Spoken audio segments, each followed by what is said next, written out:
Chapter 7. A Suspicious Story. Through the restaurant window, Nancy saw Ned fall, then spring to his feet. At the same moment, the man in the checkered suit threw back his chair. He and his companion dashed between the tables and through the swinging doors to the kitchen. He must have recognized me, Nancy thought. She looked wildly up and down the street for a policeman. The nearest one was a traffic officer a block away. She flung open the restaurant door. The few customers looked on astounded at the fracas, while a waitress edged in alarm toward the wall. "That man in the checkered suit's a dangerous criminal," Nancy cried. "Stop him!" She followed Ned through the kitchen doors just in time to see Flip Fay escape into a side street. His friend was not in sight, Ned said. In a second, Fay, too, was swallowed up by the traffic. Nancy and Ned abandoned the chase and returned to the restaurant. "What was all that racket about?" inquired a fat little man with a toothpick in his mouth. He said he was the owner. "I think the man in the checkered suit is wanted by the police," Nancy told him. "Do you know who he is?" The little man shook his head. "No, nor the guy with him either." The waitress who had served the two men spoke up. "They didn't talk like they live around here," the girl said. "It was Flip Fay, I'm sure," Nancy told Ned. "I must notify the police. It's too bad we didn't get a good look at his friend." "Why, Ned, you have a bruise." The waitress offered to put a gauze patch on his raw cheekbone. Meanwhile, Nancy stepped into the telephone booth and reported to Lieutenant Hennessy the encounter with Fay. When she finished, Ned was ready to go. "Let's get down to the ship," he urged. "I'm more curious than ever about the Bonnie Scott." They hurried across the dock and boarded the clipper. The other girls were waiting for them with Dave and Bert. They said Captain Easterly had not returned. "What happened to you, Ned?" Bess asked with concern, looking at his bandaged face. "1 hour with Nancy Drew, and I'm in combat," Ned said, grinning. Nancy told what had happened. Dave and Bert said they were sorry to have missed it. "The 3 of us could have taken on those 2 thugs," Dave said ruefully. "I don't like it," Bess protested. Somebody's going to get badly hurt if you don't stop interfering with Flip Fay, Nancy." "The longer a criminal is at large, the more of a menace he is," Ned defended Nancy. "Well, let's look over the Bonnie." Bert said he and Dave had pretty well covered everything. "They don't want to spend their whole weekend snooping over an old ship," Bess declared. "Let's all meet at the hotel for dinner," George suggested. "And you and Ned be careful, Nancy. Do you hear?" As soon as the others had gone, Nancy showed Ned around the ship. As they descended to the hold of the clipper, she said, "I've never really had a chance to investigate things down here. I'd like to find out how people get on and off this ship without being seen by the dock guards." "Black as ink, isn't it?" Ned muttered, directing the beam of his flashlight over the confusion of barrels and crates and ropes. "Wait," Nancy said suddenly. "Put out the light." Ned obeyed. For a moment the hold seemed utterly dark. Then, as their eyes became accustomed to the dimness, they could see a crack of light near the top of a pile of boxes. The couple made their way toward it, and Ned climbed up. "It's a porthole," he explained. "Not fastened shut," he added, swinging the light around it. "Look," Nancy said. "Something's caught in the crack." Ned picked it up. "A piece of checkered wool," he said excitedly, dropping it to Nancy. "Just like Flip Fay was wearing." "You're right, Ned. And he's been through this porthole recently.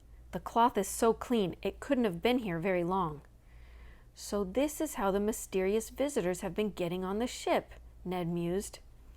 "That's pretty good proof that Flip Fay and Grizzleface are working together," Nancy replied.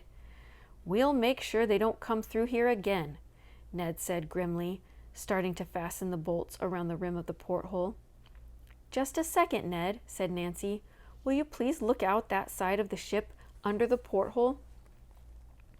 Ned said there were spikes, but that they were hardly noticeable, being painted black like the hull of the Bonnie Scott. He closed and securely bolted the heavy iron porthole. He climbed down, and together Nancy and Ned examined every other porthole on the clipper. All were locked. As they made their way to the captain's cabin, Nancy said she was convinced now that Captain Easterly was being detained somewhere while Grizzleface and Flip Fay continued their search of the ship for some article of great value. It looked as if a third man, Fred Lane, might be mixed up in the affair. "Ned, we must find Captain Easterly," Nancy said earnestly. "Something has happened to him. He needs our help." "How are we going to find him?" Ned asked. "You've already inquired along the docks with no luck." "I haven't given up," Nancy said stoutly. "Somebody along the waterfront has certainly seen old Grizzleface and must know where he lives. Are you game for a bit of sleuthing?" "Lead the way," Ned ordered, smiling. Nancy said the only likely places where she and the girls had not inquired were the recreation centers for the sailors. "There's one in particular I'd like you to go into, if you don't mind, Ned," she added.